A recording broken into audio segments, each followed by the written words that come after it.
We can never forget what happened on this day 22 years ago, and my next guest certainly will not. George Pataki was the governor of New York on 9/11, and he is with us this morning. Governor, thank you.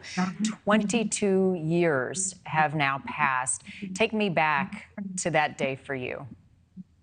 You know, it's 22 years ago, but it seems like yesterday. I see the firefighters and the police officers, and I see family members, and for them too, it seems like yesterday. And sadly, though, I fear that too many in our country forget the lesson of September 11th, and that's that there are those in the world who not only don't want to have our freedom, they don't want us to be able to appreciate those freedoms. So we have to be vigilant in making sure we protect our borders, protect our people, or this will happen again.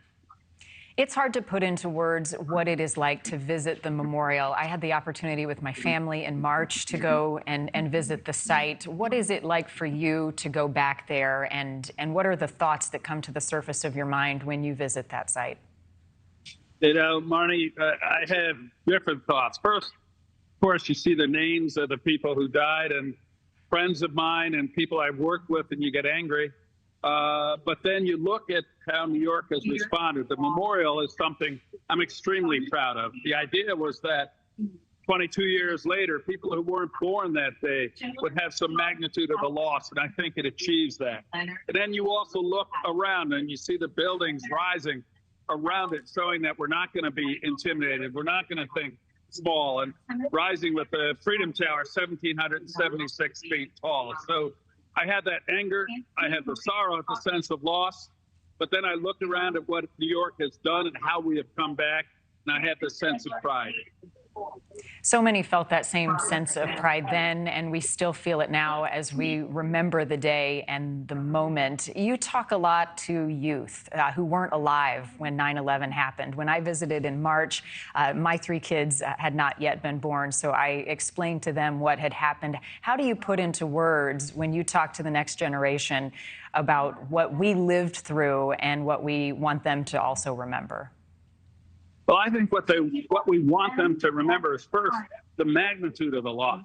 You know, you see the names, almost 3,000 names of people who were just going about their lives that day. We weren't at war, we weren't under attack, and then we're viciously attacked. And you want them to understand that for all the sense of freedom and security we have, there are those who would attack us again because they don't want us to live with those freedoms. And then the second thing I want them to remember is the courage of the response. You see the firefighters' names, and you see the memorial that has a tribute to the firefighters and the police officers and the EMTs and construction workers who responded with such courage on that day. And we cannot forget their courage. That cannot be lost as part of the message that in times of crisis, you come together, you pull together, and you do whatever is necessary to move forward. And their strength, their courage is some part of that lesson that must be told. And then finally, Marni, that day and for months thereafter, we weren't Republicans, Democrats, black, white, we were Americans. And we were attacked not because of our party or anything, but because we were Americans. And we have to remember that lesson, that we're all in this together. We have a common future. We have to reclaim that sense of unity, that as Americans, we can accomplish anything when we stand together.